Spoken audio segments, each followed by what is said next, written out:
예, 하나님은 오늘에도 역사의 주인인 줄로 믿습니다. 예, 요즘 이슬람에 대해서 말이 많지 않아요. 저도 이제 이슬람에 대해서 책을 좀 몇 권 사서 보고 있는데, 마침 지난 목요일 날 이게 전단지가 왔어요.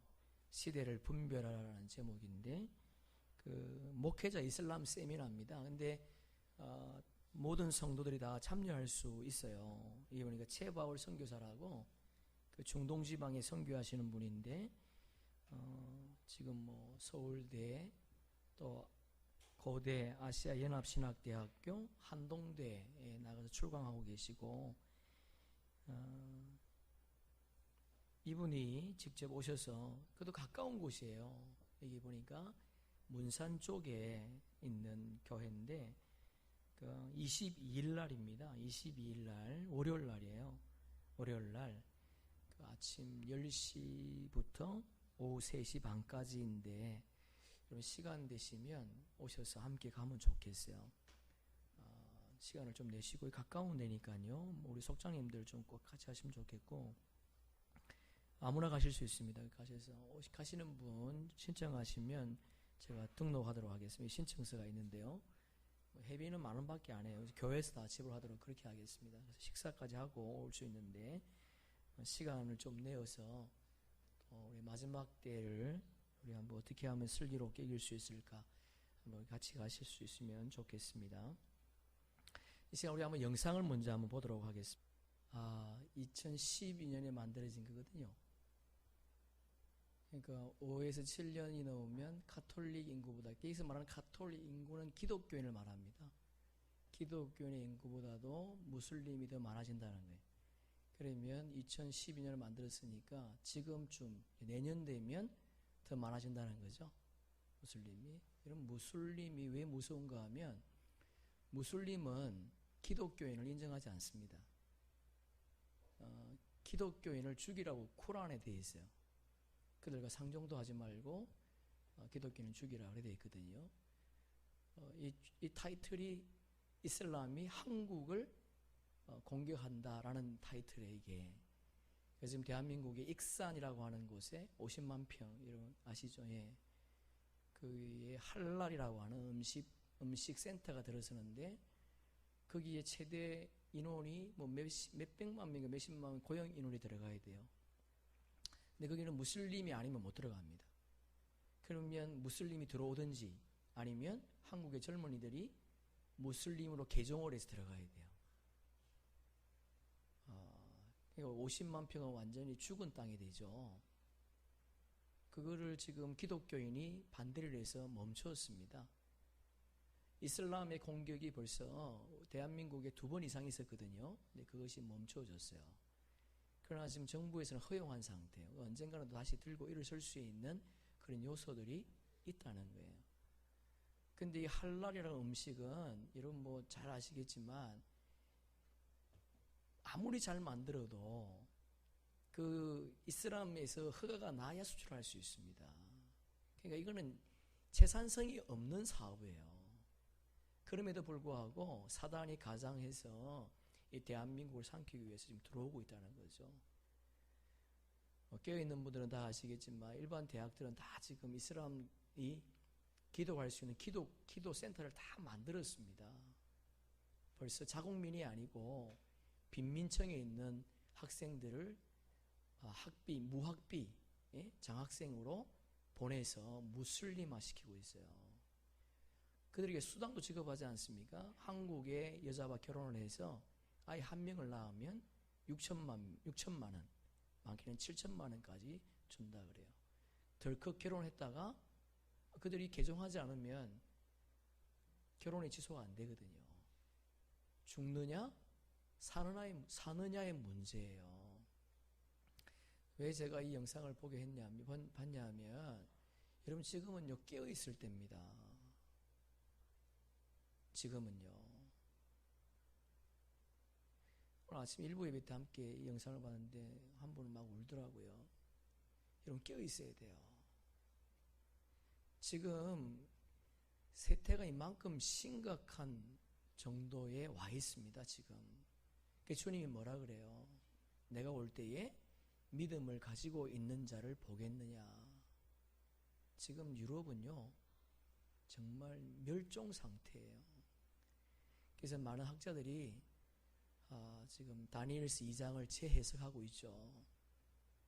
여러분, 마지막 때가 우리 코앞에 지금 와 있습니다. 그래서 우리는 지금 신앙을 지켜야 될 때예요. 예? 신앙을. 이게 우리는 늘 관심이 무엇을 먹을까, 무엇을 입을까에 관심이 있지 않습니까? 근데 예수님은 무엇을 먹을까, 무엇을 입을까 아예 염려하지 말라 그랬어요. 그런 사람은 이방인이라 그랬거든요. 아예 그냥 너희는 나를 아버지로 섬기지 않는다는 거예요. 우리가 한 번 하나님을 섬긴다면 내가 정말 지금 깨어있을 때구나. 그리고 우리 아이들에게 나의 신앙을 바르게 투영시켜야 되는구나. 정가시켜야 돼요. 여러분의 믿음을. 내가 말로만 예수 믿으면 우리 자녀들 절대로 예수 안 믿습니다. 내 삶이 바르게 자녀들에게 전가되도록 삶으로 보여주는 그런 신앙이 우리의 삶에 있기를 소망합니다. 그리고 여러분 정말 하나님 나라가 있다는 것을 믿는다면 하나님이 말씀하시는 대로 좀 믿으세요. 여러분의 생각과 여러분의 관념과 여러분의 지식으로 여러분의 계획대로 예수를 믿지 마시고 하나님을 믿는 주의 자녀라면 주님 말씀 따라 살아가는 그런 은혜가 우리 가운데 있기를 주의 이름으로 축복합니다. 우리는 지난주부터 출애굽기를 살펴보고 있습니다. 그래서 구약 성경은 히브리어로 되어 있고 신약 성경은 헬라어로 되어 있어요. 그런데 히브리인들이 디아스포라 히브리인들이 너무 많이 흩어져 있다 보니까 히브리어를 잘 몰라요.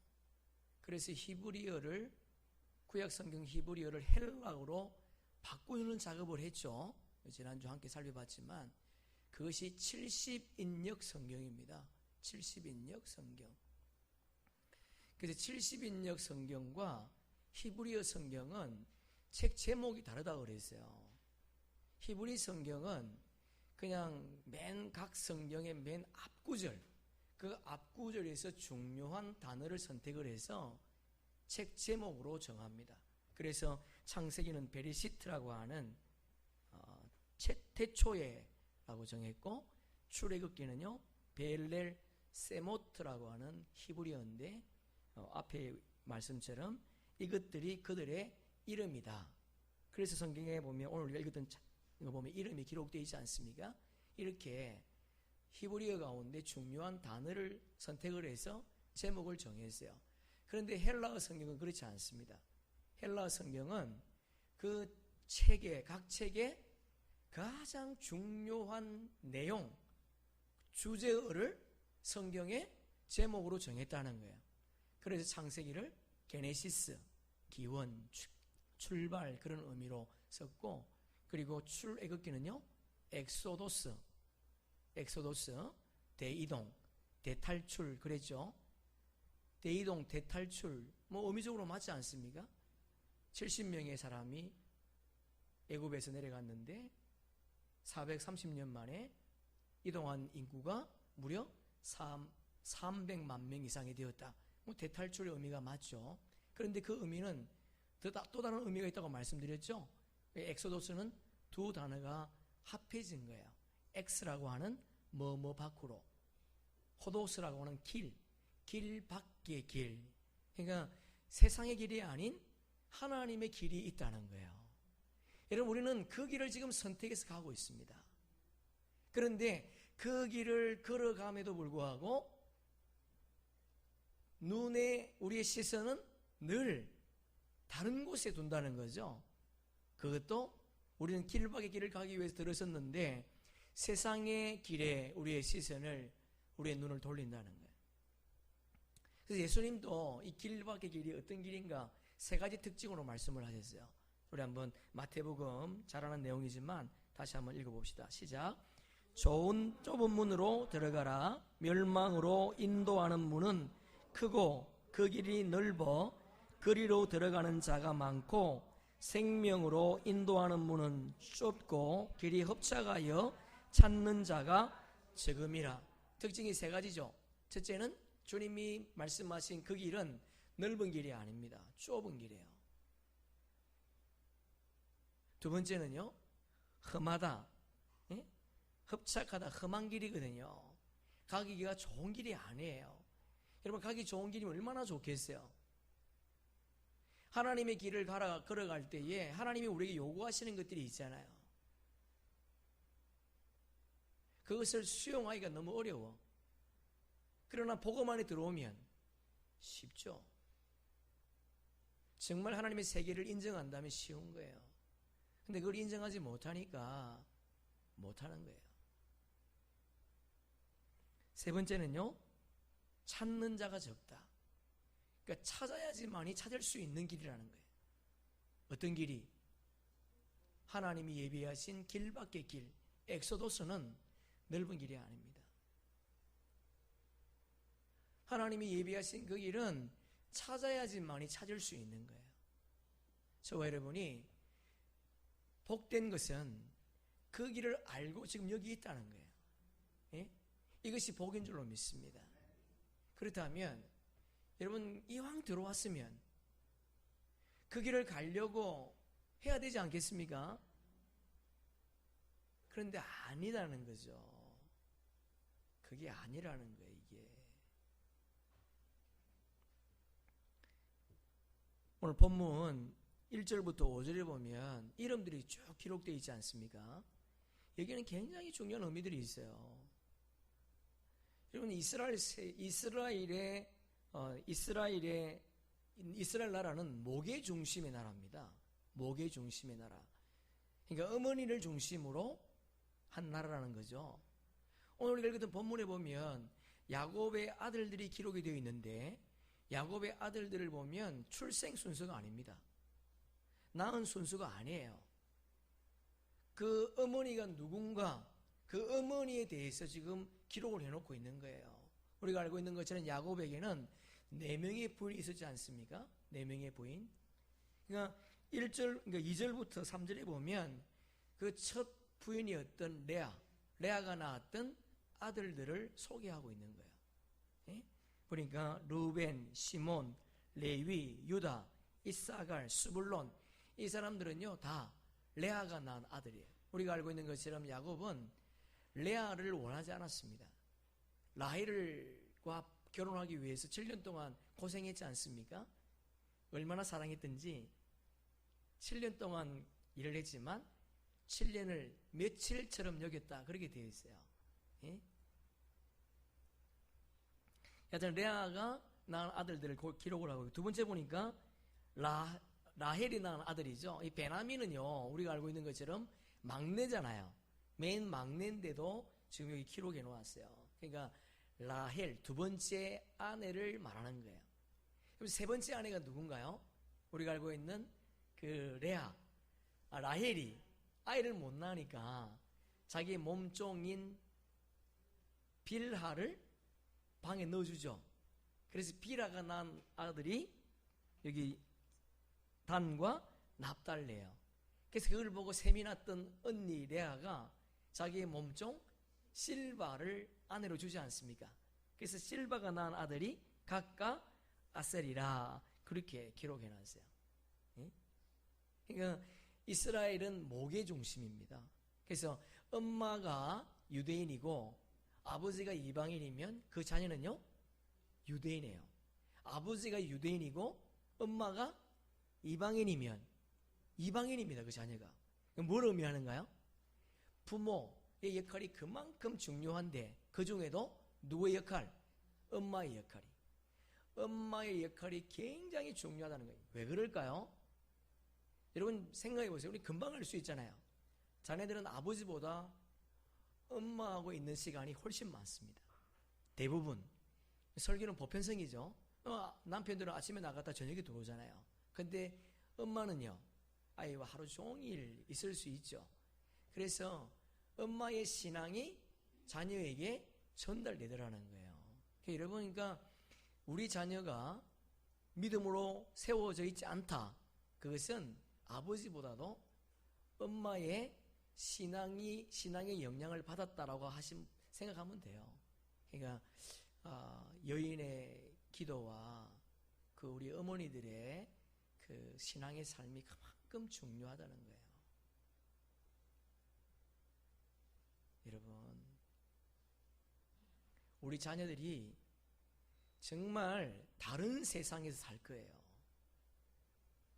다른 세상에서. 지금처럼 내가 교회 가고 싶으면 교회 가고, 내가 찬송 부르고 싶으면 찬송할 수 있는 그런 때가 아닐 수도 있다는 겁니다. 북한처럼 예수 믿는 것 때문에 순교를 당할 수 있고, 예수 믿는 것 때문에 사형을 당할 수 있는 그런 때가 우리 자녀들에게 주어질 수 있다는 거예요. 여러분, 우리 자녀가 대한민국에서만 살라는 법이 있습니까? 그렇지 않잖아요. 우리 아이들이 해외 나가 살 수 있지 않습니까? 거기에 무슬림이 강명한 천사로 가장을 해서 다가올 수 있다는 거예요. 우리 자녀들이 다른 세상을 살 수 있다는 거 여러분 기억하시고, 정말 내가 깨어 있어야 되겠구나, 내가 바른 신앙으로 살아야 되겠구나, 그런 마음의 결단이 우리 모두에게 있기를 축복합니다. 이게 보니까 5절에 보니까 70명이라 그렇게 기록이 되어 있어요. 물론 우리가 창세기를 통해서 함께 살펴봤죠. 여러분, 70명, 여기에는 의미가 있습니다. 사실은 수를 세보면 야곱을 포함하면 71명이잖아요. 그런데도 70명으로 기록해놨어요. 그러면 창세기 46장 한번 펴보세요. 46장에 보면 애굽으로 내려간 이스라엘 백성들의 수가 기록이 되어 있어요. 우리가 알고 있는 것처럼 야곱은, 펴놓으시고 저를 보세요. 야곱은 2년 전에 요셉이 죽은 줄 알았어요. 그래서 정말 의미 없는 인생을 살지 않습니까? 자기가 사랑했던 그 아들이 죽은 줄 알고. 그런데 자녀들이 양식을 구하러 갔다가 요셉이 보낸 뭐요? 낙이, 그리고 재물을 보고, 요셉이 살아있구나, 그것을 알고 얼마나 요셉이 보고 싶었겠어요. 그래서 짐을 싸서 내려갑니다. 내려가는 도중에 야곱이요, 착각한 것이 있었어요. 너무 보고 싶지만 하나님께 물어봐야 되겠다. 그래서 브엘세바에서 기도합니다. 하나님, 사랑하는 아들 요셉이 살아있다고 하는데, 그리고 지금 흉년이 5년 차인데 더 이상 살 수가 없습니다. 내가 하나님이 약속하신 이 땅을 버리고 애굽으로 가는 것이 맞습니까? 틀립니까? 물어봅니다. 여러분, 참 위대하죠. 하나님 뭐라 그러죠? 내려가라는 거예요. 내가 너와 함께 내려가겠다는 거예요. 그래서 야곱이 내려갑니다. 그 내려가는 숫자를 이렇게 기록해 놨어요. 46장 15절에 보면 8절부터 15절의 내용인데, 15절에 보니까 레아의 아들들 그리고 손자들을 소개하죠. 근데 수가 몇 명인가? 15절에 보니까 33명이라 그렇게 되어 있어요. 그리고 16절부터 18절은 그러니까 실바, 레아의 몸종이죠. 실바의 자녀들과 손자, 정손자까지 16명인데 18절에 기록해놨어요. 16명이라. 그리고 19절부터 22절은요, 라헬의 아들과 손자들. 22절에 보니까 14명 되어 있죠. 그리고 23절부터 25절에 보면 비라의 아들 2명, 손자 5명. 그래서 25절에 보니까 7명이라 그렇게 되어 있지 않습니까? 숫자를 더해보면 70명이에요. 야곱은 빠졌어요. 그죠? 70명입니다. 근데 오늘 본문에도 보니까 몇 명으로 기록되어 있습니까? 70명이요. 그렇게 되어 있어요. 근데 이게 여러분 이제 성경을 읽다 보면 여러분 의문되는 구절이 있어요. 사도행전 7장 14절 보세요. 자, 우리 스크린 보세요. 사도행전 7장 14절에 보니까 지금 스데반이 지금 설교하고 있지 않습니까? 스데반이 설교하면서 지금 바로 앞에 서 있는 야곱의 아들들을 몇 명으로 소개하는가 하면 75명을 소개합니다. 이것은 요셉을 뺀 75명, 야곱을 포함하고, 그리고 요셉의 아들들이죠. 누구예요?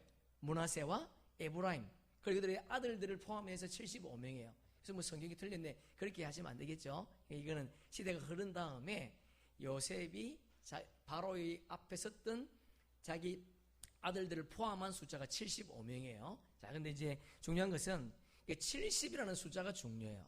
여러분, 70이라는 숫자를 쓴 이유가 있습니다. 두 가지를 생각할 수 있는데, 히브리인들은 숫자를 굉장히 중요하게 여겨요. 뭐 1이라고 하는 것은 대표하고 대신한다, 그런 말이죠. 예? 1은 대표하고 대신하는 겁니다. 그리고 70이라는 것은 7 곱하기 10을 의미하거든요. 그러니까 7이라고 하는 숫자는 3 더하기 4예요. 3이라는 것은 하늘의 숫자입니다. 성부, 성자, 성령, 삼위일체 하나님이죠. 그리고 4는요, 땅의 숫자예요. 하늘, 동서남북, 그죠? 그래서 3 더하기 4는 하늘과 땅의 숫자예요. 그 모든 것을 더한 숫자에다가 온전수를 곱한 겁니다. 10이 온전수지 않습니까? 만수라고도 하죠. 여러분 아마 주변에도 제가 해놨는데 만수예요. 만수라는 것은 70명은 뭘 의미하는가 하면 구원받은 모든 하나님의 백성들을 의미하는 거예요. 그 속에 저와 여러분이 있을 수 있기를 축복합니다. 있을 수 있기를 축복하는 거예요. 우리 모두가 그게 포함되면 좋겠어요. 그리고 두 번째, 이 70이 의미하는 것이 뭔가 하면 이것은 이스라엘 자손들, 그러니까 야곱의 자손들을 의미하는 것이 아니고 이스라엘 민족을 의미하는 거예요. 민족을 시작한 인원이 70명이었다, 그런 말이에요. 그래서 창세기 46장 8절 우리 한번 스크린 보면서 읽어봅시다. 시작. 애굽으로 내려간 이스라엘 자손의 이름은 이러하니라. 야곱의 자손이지 않습니까? 야곱의 가족이지 않습니까? 야곱의 가족이라고 말하지 않고 뭐라고 얘기하는가 하면 이스라엘 가족이라 그렇게 표현하고 있어요. 뭘 의미하는가 하면 이 사람들은 이스라엘 나라를 형성한 첫 번째 인물이다, 그런 말이에요. 예? 그래서 오늘 우리 본문에도 보면 여기 보니까 야곱의 아들들 그렇게 말하지 않고 1절에 보면 이스라엘의 아들들 그렇게 돼 있죠. 7절도 보면 이스라엘 자손 그렇게 돼 있는 거예요. 예? 이스라엘 민족을 시작한 숫자다. 그러면 여러분, 왜 하나님께서 수많은 나라가 있고 수많은 민족이 있음에도 불구하고 왜 이스라엘을 선택했을까요? 왜 그랬을까요? 왜 하나님이 이스라엘을 선택했을까? 우리 신명기 7장 7절 함께 읽습니다. 여호와께서 너희를 기뻐하시고 너희를 택하심은 다른 민족보다 수요가 많기 때문이 아니라 너희는 오히려 모든 민족 중에 가장 적으니라. 저를 보세요. 그리고 왜 하나님이 많은 민족 가운데 큰 민족도 있고 숫자가 많은 나라가 있음에도 불구하고 왜 하나님이 이스라엘 민족을 선택했는가? 그 이유를 보니까 뭐라고 되어 있습니까? 모든 민족 중에 가장 적기 때문에 그들을 선택했다는 거예요. 여러분, 적다는 것은 인원이 작다는 의미도 있지만 또 다른 의미도 있습니다. 연약했다는 거예요. 가장 연약했다는 거죠. 예를 들면 여러분, 이게 여자들이 좀 그런 일을 잘하는데 자신이 이쁜 것을 드러내기 위해서 친구들을 어떤 아이들을 데리고 다니는가요? 그래서 자기보다 좀 못생긴 아이들 데리고 다니잖아요. 예? 자기가 잘남을 드러내기 위해서 못생긴 아이를 데리고 다니거든요. 뭔 의미인가 하면 하나님은 자기의 강함을 드러내겠다는 거예요. 예? 누구를 통해서? 가장 연약하고 가장 약하고 가장 비리비리한 사람을 선택해가지고 하나님의 강함을 드러내겠다는 거예요. 그래서 하나님이 가장 연약하고 가장 작은 민족을 선택했다는 겁니다. 하나님이 그들을 부르시고 시내산에 사신 말씀이 있잖아요. 우리 지난주도 봤지만 다시 한번 봅시다. 우리 스크린 보면서 출애굽기 19장 함께 읽습니다. 시작. 내가 애굽 사람에게 어떻게 행하였음과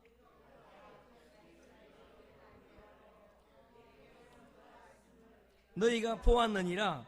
세계가 다 내게 속하였나니 너희가 내 말을 잘 듣고 내 언약을 지키면 너희는 모든 민족 중에서 내 소유가 되겠고 너희가 내게 대하여 제사장 나라가 되며 거룩한 백성이 되리라. 너는 이 말을 이스라엘 자손에게 전할지니라. 우리는 이 말씀을 잘 알아요. 하나님이 이스라엘 백성들을 이끌고 왔지요.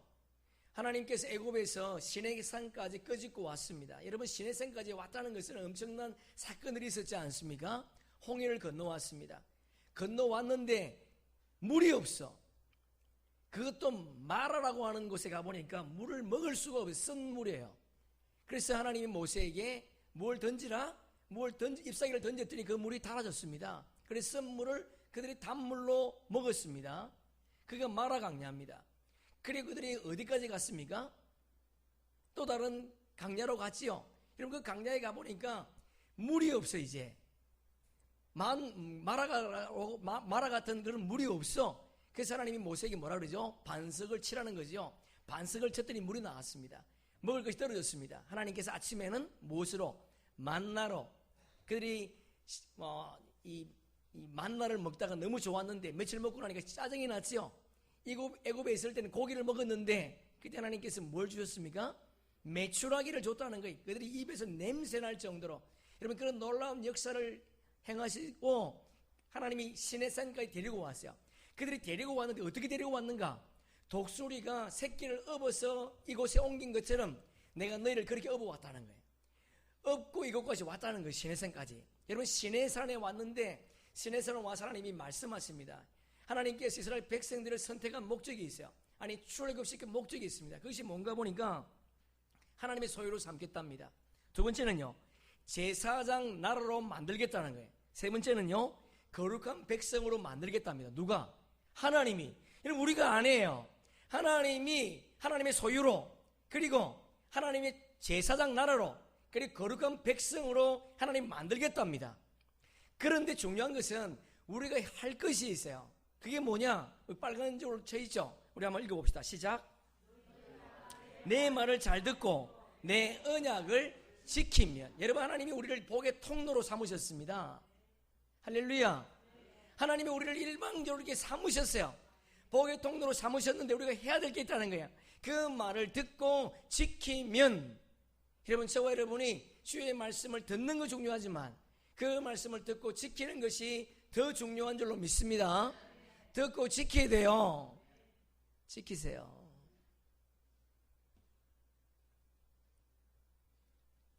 이 말씀은요, 성경 전체의 주제이기도 합니다. 창세기 때부터 요한계시록까지 주님은 끊임없이 이 말씀을 하세요. 창세기에서도, 그리고 모세가 여호수아에게도, 여호수아가 이스라엘 백성에게도, 다윗이 운명을 앞두고 그 아들 솔로몬에게도, 예수님께서 7교회를 불러놓고 7교회에다가 편지를 보낼 때에도 이 말씀을 하고 있더라는 거예요. 7교회, 오고 오는 모든 교회를 대표하고 대신한다 그러지 않습니까? 우리를 말하지 않아요. 우리에게 주님은 말씀을 듣고 실천할 것을 명령하셨습니다. 그러면 다른 거 할 필요 없어요. 하나님이 우리를 통해서 복의 통로로 사용하시겠답니다. 여러분, 이 말씀을 믿을 수 있기를 주님의 이름으로 축복합니다. 맞습니다, 여러분, 성경에서 이름이 기록되었다는 것은 굉장한 의미가 있다고 말씀드렸죠. 구속사적인 의미도 있습니다. 여러분, 우리의 이름이 하나님 나라에 기록되기를 축복합니다. 여러분, 아브라함을 주님이 부르시지 않습니까? 그것도 갈대아 우르에서. 여러분, 갈대아 우르에서 고향 친척집을 떠나라는 것은 죽으라는 거예요. 여러분, 갈대아 우르를 떠나는 아브라함, 여러분, 만약에 아브라함이 4,000년 전에 주님이 부르심을 받고 만약에 갈대아 우르에 머물렀다면 어떤 일이 있었겠습니까? 그는 그냥 갈대아 우르에서 이름도 없이 죽었던 노인으로밖에 불리지 않겠죠. 그러나 그는 하나님의 부르심을 받고 보여준 땅이 아니고 보여줄 땅이지만 한 걸음 한 걸음 내 믿음으로 말미암아 오늘도 우리의 입술을 통해서 고백되어지고 오늘도 우리의 믿음의 조상으로 이 땅에 남아있다는 거예요. 그래서 하나님은 아브라함의 하나님이요, 이삭의 하나님이요, 야곱의 하나님이다. 아브라함은 살아있다는 거지요. 여러분, 아브라함이 그 부름에 응답하지 않았다면 그냥 갈대아 우르에서 그냥 노인네로 죽었더라, 그렇게 끝났을 겁니다. 예수님께서 비천한 어부들을 부르지 않습니까? 베드로와 야고보, 안드레와 안드레와 요한을 부르지 않습니까? 여러분, 예수님께서 그들을 찾아가셔서 뭐라고 말씀하세요? 나를 따라오라. 그리고 비전을 주시죠. 사람 낚는 어부가 되리라. 그럴 때 그들이 그냥 따라간 것이 아닙니다.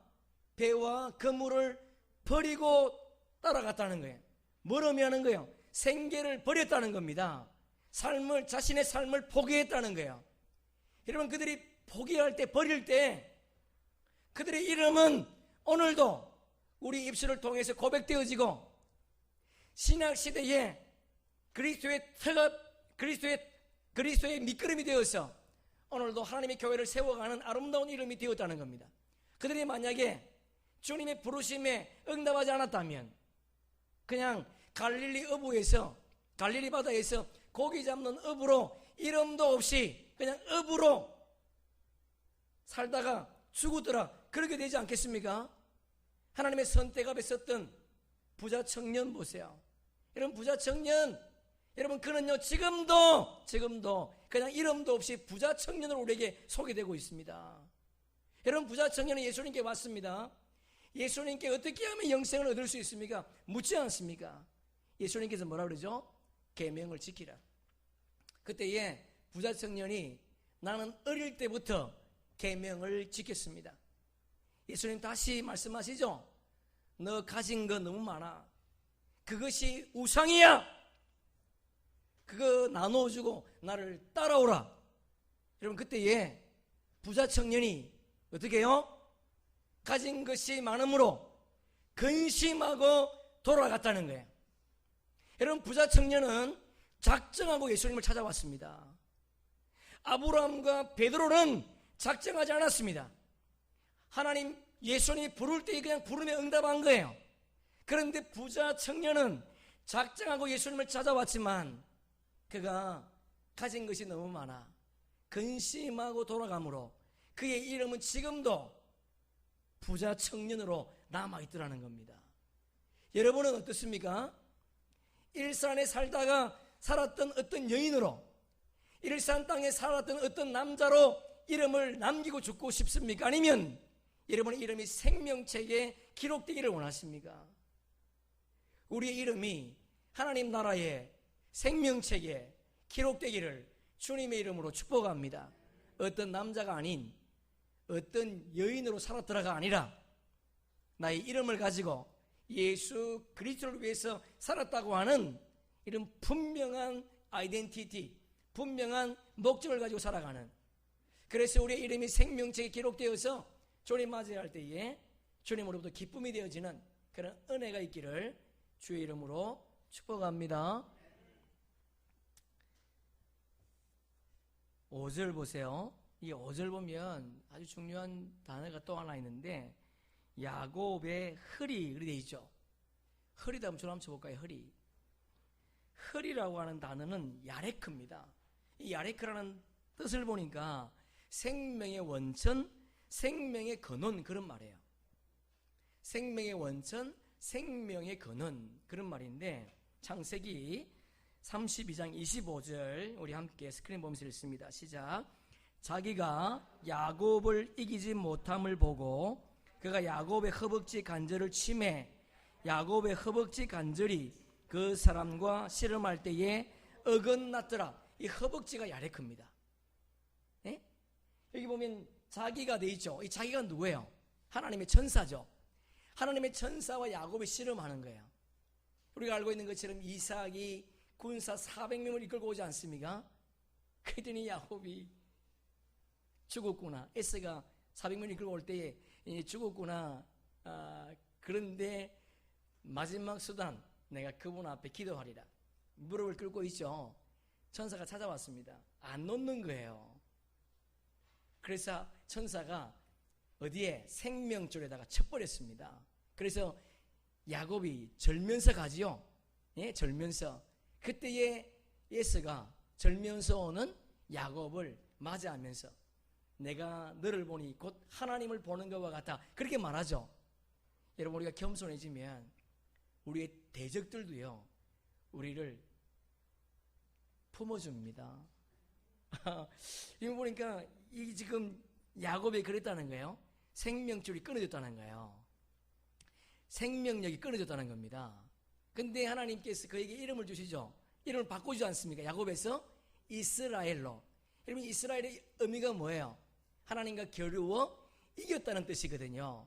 그러면 여러분, 야곱이 하나님과 씨름해서, 하나님 천사와 씨름해서 정말 이겼습니까? 이길 수 있습니까? 없지요. 그럼 뭘 의미하는 거예요? 하나님이 져주신 거잖아요. 여러분, 자식 이기는 부모 없다는 말 있지 않습니까? 왜 그래요? 자식을 사랑하니까. 자식을 사랑하니까 져주는 거지, 그냥 힘이 없어서 지는 게 아니라는 거예요. 하나님도 져준 것이 아니고, 진 것이 아니고 져준 거죠. 그래서 이스라엘이라는 이름을 거기에 준 거예요. 여러분, 오늘 본문에 보면 야곱의 허리에서 70명이 나왔답니다. 여러분, 이것은요, 역설적인 의미입니다. 지금 벌써 야곱은 70명의 아이가 있습니다. 아이가 태어났고, 그리고 그 이후의 사건이에요. 그럼에도 불구하고 주님은 야곱의 허리에서 야곱이 한독뼈를 맞고 생명력이 없을 때에 70명이 태어났다, 그렇게 말하는 겁니다. 뭘 의미하는가요? 야곱에게 주어진 그 70명의 자녀는 야곱의 힘으로, 야곱의 능력으로 얻은 것이 아니고 하나님께서 그에게 주었다는 거예요. 할렐루야. 이런 말씀, 여러분, 하나님께서 야곱에게 힘을 주어서 70명의 자녀가 태어났다는 겁니다. 그리고 하나님께서 이 말을 하고 있는 것은 이스라엘이, 아니 애굽이 지금 이스라엘 백성이 내려온 그 애굽은 강대국입니다.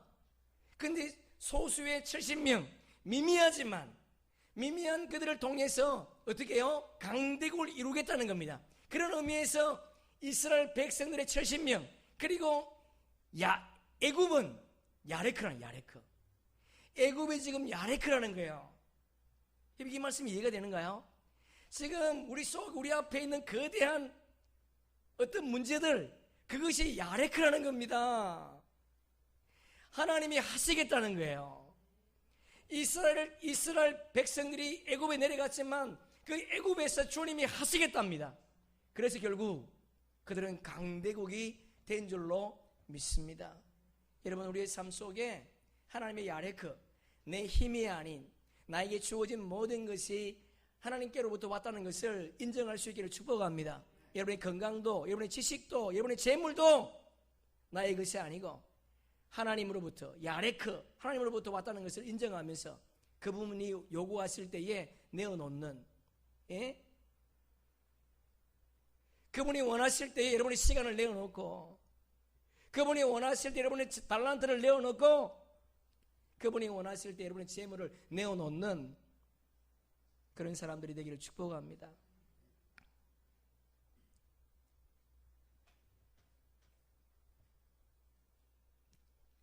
하나님께서 하신대요. 하나님은 약속하신 것을 반드시 이루실 줄로 믿습니다. 우리 창세기 15장 함께 읽습니다. 여호와께서 아브라함에게 이르시되 너는 반드시 알라.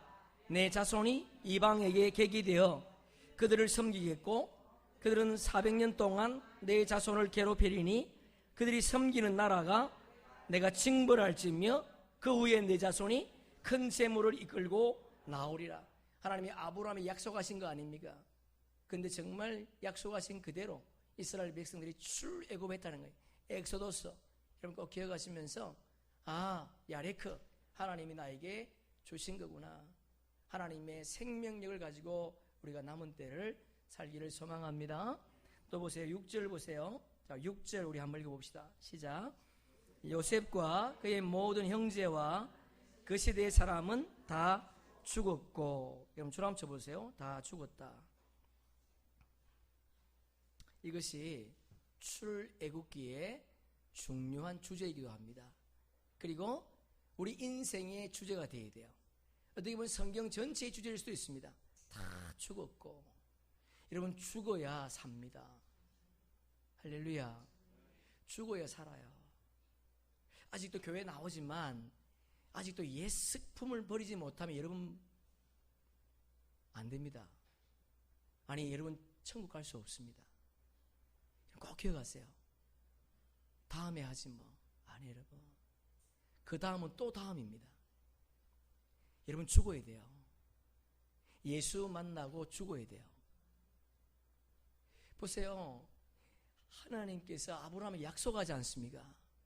내가 너에게 자손을 주겠다. 근데 25년 동안 자손이 없었어요. 하나님은 아브라함을 죽이시고 자손을 주셨어요. 그게 뭐죠? 할례 언약. 하나님은 아브라함을 할례시킵니다. 할례는 죽음을 의미하거든요. 죽고 난 이후에 하나님이 아브라함에게 이삭을 준 거예요. 여러분, 우리가 죽어야 새 생명 얻습니다. 안 죽으면, 여러분, 평생 안 죽으면 안 돼요. 죽어야 새 생명 은혜가 있습니다. 7절 보니까 죽고 난 이후에 얼마나 놀라운 일들이 일어납니까? 생육하고 불어나고 강해지고 온 땅에 충만하더라. 이것이 성경의 주제입니다. 여러분, 우리가 죽지 않으면 절대로 열매가 없습니다. 그래서 예수님도 이 땅에 오셔서 마태복음 13장을 말씀하지 않습니까? 마태복음 13장은 정말 우리가 새겨야 될 말씀이죠. 씨는요, 하나님의 말씀입니다. 씨를 뿌리는 자가 누구예요? 예수님이에요. 그리고 네 가지 밭은 누구예요? 성도입니다. 여러분, 네 가지 밭은 세상이 아니에요. 성도예요. 그런데 세 가지 밭에서는 하나님의 말씀이 능력이 나타나지 않습니다. 그러나 한 가지 밭, 좋은 밭에서만 30배, 60배, 100배의 열매를 맺더라고요. 여러분, 교회 안에 있는 성도 가운데 세 가지 마음밭을 가지고 살아가는 성도가 있다는 거 아니겠습니까? 여러분, 놀랍지 않습니까? 여러분, 충격적이지 않습니까? 예수님이 이 말씀을 할 때에 그 말씀을 들었던 자들이 얼마나 충격적이었겠어요. 그러나 오늘날도 그와 같은 삶이, 그 시대가 계속 지속되고 있다는 거예요. 제가 목회를 해보니까 맞습니다, 이게. 자, 우리 마태복음 한번 봅시다. 13장 4절 함께 읽습니다. 뿌릴 새 들어는 길가에 떨어짐에 새들이 와서 먹어버렸고, 길가에 씨가 떨어졌어요. 근데 새들이 와서 먹어버렸대. 그것을 예수님이 설명합니다. 마가복음에서 함께 읽습니다. 말씀을 들을 때에 사탄이 적시 와서 그들에게 뿌려진 말씀을 빼앗는 것이요. 여러분, 지금도 사탄은 역사한다는 겁니다. 거룩한 공간에 우리가 수요 예배 때 함께 말씀을 나누지 않습니까? 여러분, 거룩한 날 거룩한 공간에 귀신 들린 자가 있어요. 예배당 안에. 그것은 오늘날도 마찬가지예요. 오늘 주의 말씀을 듣고 있는 사람 가운데 길가 같은 마음을 가진 자가 있다는 거예요. 주의 말씀이 떨어짐에도 불구하고 그 말씀을 마음에 새기지 않을 때에 사단이 와서 빼앗아간대. 왜 빼앗아가는가? 누가복음 함께 읽습니다. 시작.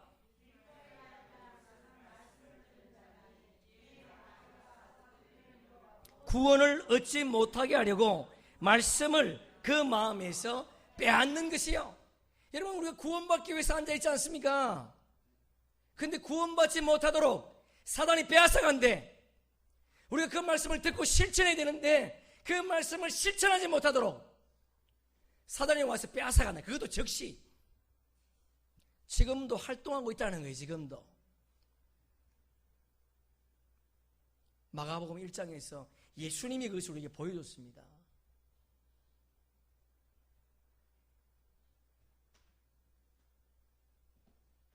저와 여러분의 삶 가운데 하나님 말씀이 들려지면 이 말씀을 마음에 받아서 내가 지켜야 되겠다고 할 때 사단이 못 뺏어가지 않겠습니까?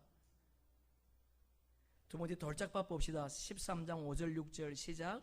들어는 흙이 얇은 돌밭에 떨어짐에 흙이 깊지 아니하므로 곡삭이 나오나 해가 도전 위에 타서 말랐고, 씨를 뿌렸는데 돌밭에 떨어졌어요. 그 씨가 뿌리를 내리지 못하고 말라버렸습니다. 예수님이 설명을 해주세요. 자, 20절 21절 돌밭에 뿌렸다는 것은 말씀을 듣고 즉시 기쁨으로 받되 그 속에 뿌리가 없어 잠시 견디다가 말씀으로 말미암아 환난이나 박해가 일어날 때에는 곧 넘어지는 자요. 자, 저를 보세요. 이 무슨 말씀이에요? 말씀을 들을 때에는 야, 내가 들어야 되겠다. 내가 지켜야 되겠다. 내가 지켜야 되겠다. 정말 내가 하나님의 백성이니까 지켜야 되겠다. 그렇게 말하지만 실상 삶의 현실에 나가보니까 그거 지키려고 하니까 이게 내가 손해가 돼. 예? 말씀을 들을 때는 맞아 이게 해야 되겠어. 근데 삶의 현장 속에 나가보니까 막상 하려고 하니까 너무 아까운 거야. 그래서 어떻게 해요? 내팽개쳤다는 거야. 마치 누구처럼? 부자 청년처럼. 예? 그도 구원을 받기 위해 주님 앞에 왔습니다. 우리도 구원받기 위해 주님 앞에 왔어요. 근데 그 말씀을 듣고 내가 지켜야 됨에도 불구하고 야, 이거 지키기가 내가 손해가 돼. 당장은 손해가 되겠죠. 왜 손해가 안 되겠습니까? 아이들이 시간을 포기하고 교회 나와서 예배 드리는 거 포기하는 거는 여러분 시간이 얼마나 아까워요. 지금 당장을 볼 때는 아까운 거지만 영원한 것을 볼 때는 아깝지 않다는 거예요. 주님 앞에 드리는 것이 지금 당장 볼 때는 아까운 것 같지만 그렇지 않다는 겁니다. 너희를 위해서, 너를 위해서 주님 나라에 쌓아라 그러지 않습니까? 세 번째 보니까 가시밭에 뿌려진 씨가 있어요.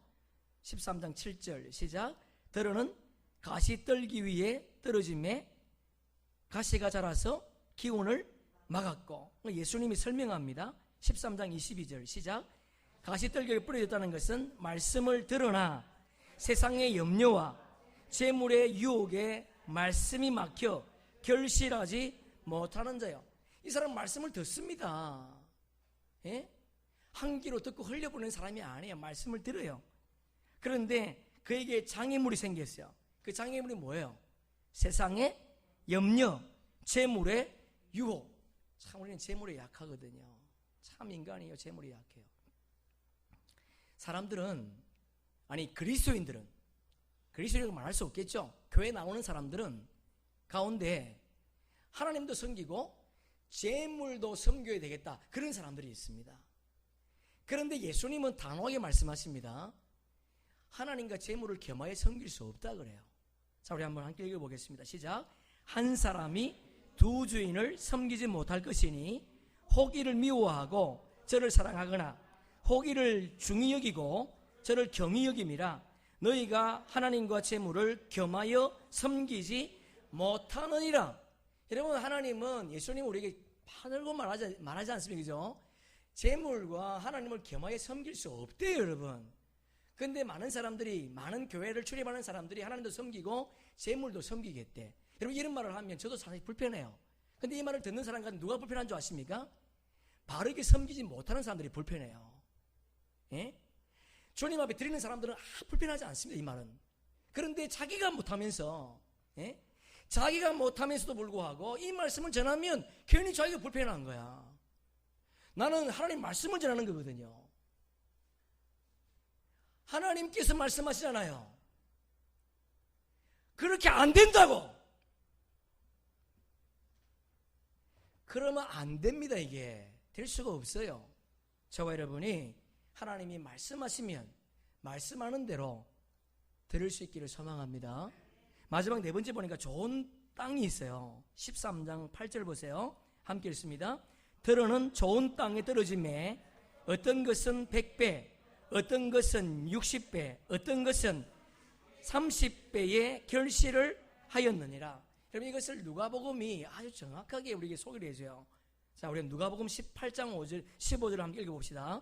좋은 땅에 있다는 것은 착하고 좋은 마음으로 말씀을 듣고 지키어 인내로 결실하는 자니라.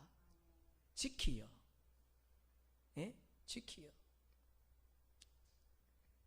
지킬 때 30배, 60배, 100배의 열매가 주어졌다는 거예요.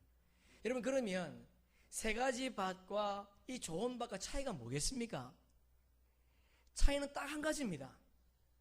여러분, 세 가지 밭은요, 주의 말씀이 들려오지만 그 말씀을 반응하지 않습니다. 그 말씀을 수용하지 않습니다. 지금 그대로 있는 거야. 예수 믿을 때나 믿기 전 때나 그냥 듣기만 듣는 거죠. 실천해야 되겠다고 하지만 실천하지 않는 거죠. 그 상태 그대로 있는 거야. 그러나 좋은 밭은요, 그 말씀을 듣고 실천했다는 거예요. 지켰다는 겁니다. 여러분, 좋은 땅은 그냥 되지 않습니다. 농부가 씨를 뿌릴 때 그냥 뿌립니까? 그렇지 않습니다. 꽃갱이로, 삽으로, 예? 땅을 들어엎는 거예요. 그래서 더러운 거, 나쁜 거 다 끄집어내지 않습니까? 여러분, 우리가 예수 믿고 난 다음에는 우리가 지금까지 예수 믿기 이전에 가지고 있던 사고와 사상들은 다 버려야 돼요. 그리고 예수님이 말씀하시는 대로 우리의 삶을 살아내면 30배, 60배, 100배의 열매가 있을 줄로 믿습니다. 이런 고통이 우리에게 있을 때에만 그런 열매가 있다는 걸 기억하시면서 내가 아직도 변화되지 않고 이대로 그대로 있다면 다시 한번 내 삶을 변화시켜 주님의 열매를 드러내는 믿음의 사람들 되기를 주님의 이름으로 축복합니다. 여러분, 애굽은 세상입니다. 여러분, 애굽은 세상이에요. 그 세상에 70명의 좋은 씨를 뿌렸답니다. 여러분, 70명의 좋은 씨를 뿌렸더니 어떤 일이 있었는가? 여러분, 창세기는 씨를 만드는 것이라면 출애굽기는요, 씨를 심는 거예요. 여러분, 씨를 심었더니 어떤 일이 있었어요? 자, 우리 7절 함께 읽습니다. 시작.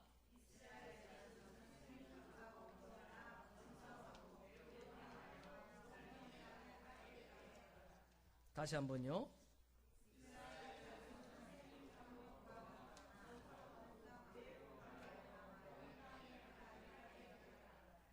아멘. 여러분, 생육하고 번성하고 불어나, 뭐죠? 생육하고 불어나 번성하고 매우 강하여 온 땅에 가득하게 되었더라. 제 원고가 마지막 장에 없어졌어요. 예? 여러분, 죽을 때에 이런 역사가 어떻게 해요? 나타난다는 거예요. 죽지 않으면 절대로 이런 일이 나타나지 않습니다. 여러분, 구원은요, 받았다 틀렸습니다. 구원은 받은 것이 아니에요. 구원은 이루어가는 거예요. 할렐루야. 절대로 구원은 받은 게 아닙니다. 만약에 지금 이 시대에 교회를 출입하는 모든 사람들이 구원받았다면, 모두가 다 구원받았다면 여러분 어떻게 되겠어요? 예수님께서 그런 말 할 필요가 없죠.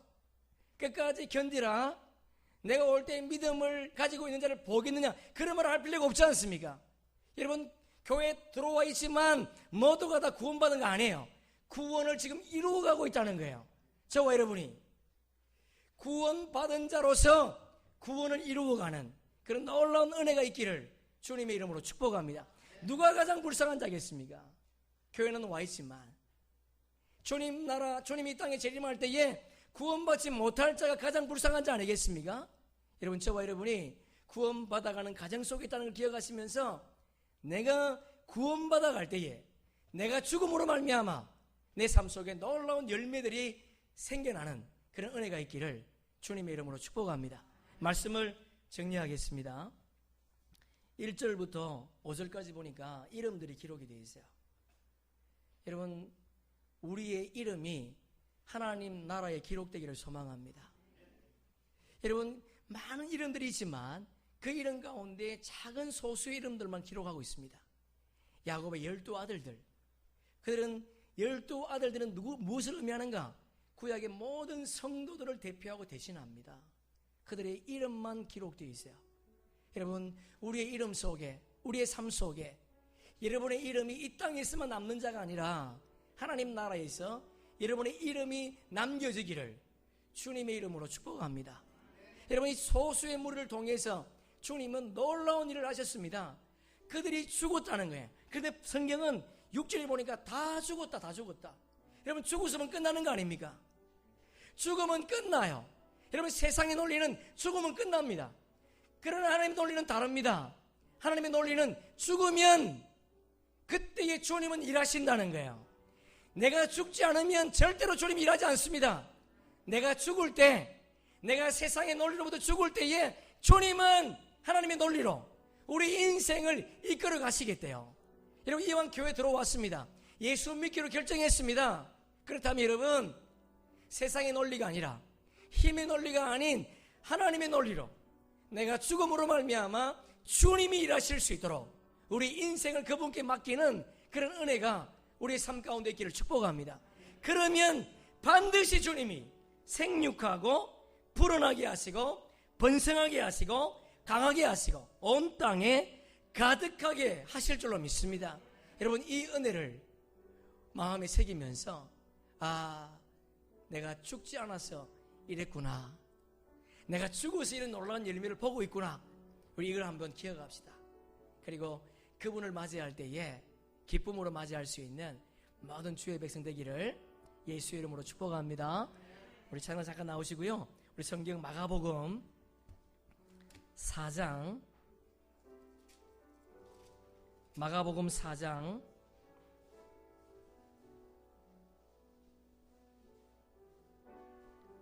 4장까지는 알겠는데, 응? 28절 29절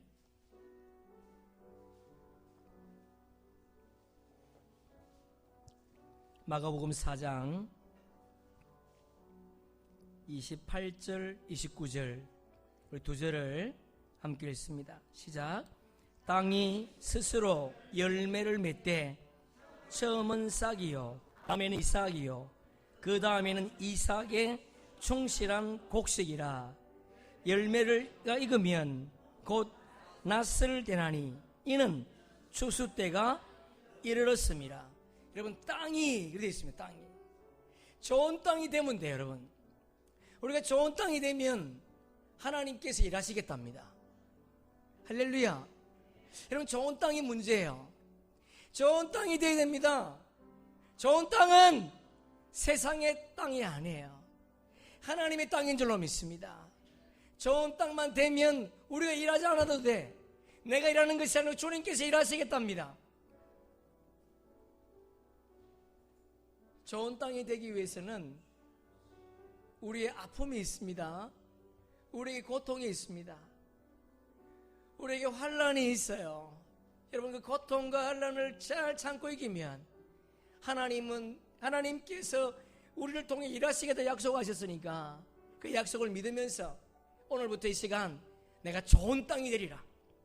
그래서 세상의 모든 탐심과 탐욕을 다 걷어내고 주님의 말씀이 들려오면 그 말씀을 듣고 실천하리라. 그렇게 결단하는 귀한 시간 되기를 축복합니다. 우리 한번 찬양합시다.